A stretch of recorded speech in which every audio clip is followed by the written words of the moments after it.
In 2013, I bought my first property for £118,500. 2 years later, I then managed to buy my second house for £184,000. And if we fast forward to today, I've been able to build a multi-million pound property portfolio the hard way. So in this video, my friends, I'm going to be sharing 7 hot tips knowing what I know now that I would have done totally different if I was to start that journey all over again. Tip number 1. Never buying properties the traditional way. My first 3 or 4 properties I ever bought were actually done the old traditional way. You know, the whole working hard, saving those pennies while living well below your means just to fork out 25% deposits in order to buy a property. And although this is possible and does get easier as the years go by, I'll be honest, I had zero intention of being financially free in my 50s. So instead, what I would urge you all to do is focus more on BRRR type of projects wherever you can, where essentially these rely on you being able to add sufficient value to a property so that you can essentially recycle that money back out. And the benefit of this is that you can utilize one deposit to literally build a portfolio. And there's a video here in more depth if you need that. Tip 2, identify what works in your area. So there's a common saying that every property strategy works, but it doesn't work in every area. And one thing I was adamant on doing when I first started this game full time was flipping houses. And although it's definitely possible to venture afield and do your desired strategy, I would highly urge you to at least sit down and assess your own area. Can you do buy, refurbish, refinance type properties near yourself? Can you maybe do serviced accommodation or venture into assisted sales or lease options? That's something you really want to know because it's important, especially when you're starting out, to fully know what works within your area. And the reason I say this is because you know your area better than most people. You're already ahead of the game and you're not starting from step 0. You know what roads to walk down at night and what roads to possibly avoid.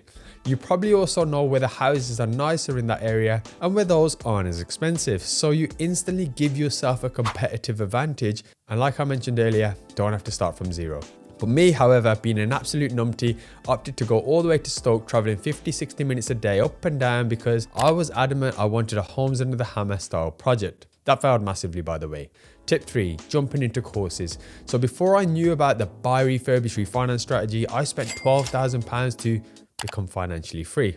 Now, I'm not going to pretend that it was all bad because it did help me get out of my comfort zone. But for £12,000, my friends, when you can get that information literally free on this channel, that's a bit of a joke. But I was naive and in a rush, and as a result of that, I learned the hard way. So do not just go out there and buy courses for thousands and thousands of pounds, my friends, and be stupid like I once was. And I even say that as someone with my own program, which isn't thousands, I know, it's only a couple of £100, but you really don't need it. Because if you are serious about building a property portfolio, it can be done by learning on the job and the resources I offer on this channel. Tip 4, tradesmen. No matter how good a price you get a project for or how much profit you think you're going to make on paper, it won't be possible if you don't get the right trades in, my friends. These guys and girls can make or break your project. Many times my project has been broke because of them, and I wouldn't wish that on any of you guys watching right now. You have to be on top of this point, my friends.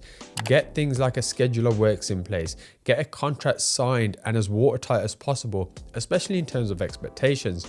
Be on site as much as you can initially and don't go out there giving large deposits. Plus, you also want some good references. Tip 5, use your head, not your heart. Logic over emotion. Something I say a lot on this channel, but when you have multiple properties, you've been researching, you're invested in, you're viewing them, you're trying to get that offer right, or even if you're months into negotiations, you can sometimes start to fudge those numbers or try to make the project seem and look better than it actually is. I don't know why we do it, but hey, we kind of do it. It's almost like that 1 PM feeling, being in a nightclub when you start thinking, okay, that person will do. No, this property will be with you far longer than that morning, and I highly urge you to stick to your numbers. In fact, calculate the worst case scenario in terms of GDV, rental income, consider voids and maintenance and everything going possibly wrong in the first few years, and then have a look if the deal stacks. And if it does, then it may be a great deal. So then, my friends, it's just important that you stick to your price and you don't start outbidding people or letting your ego or your emotion take over. Stick to the numbers on that paper. Tip 6, due diligence. Now, before you do anything in this game, do your due diligence. It's not a regulated industry across many parts, and there's a lot of pretenders out there, my friends. Get contracts to cover yourselves. Trust your gut. Your gut feeling, honestly, is normally always right, and always validate people's words. Ask those awkward questions, and if you have an issue, raise it professionally and stop yourself getting into a further mess down the line. Tip 7, raising finance. Now I've either released or I'm about to release a video on raising finance, which is the single best thing that I've ever done in this game. Now you might ask, why does this guy continue to persevere with these YouTube videos when he's hardly getting any views and evidently spends hours trying to get the content out there?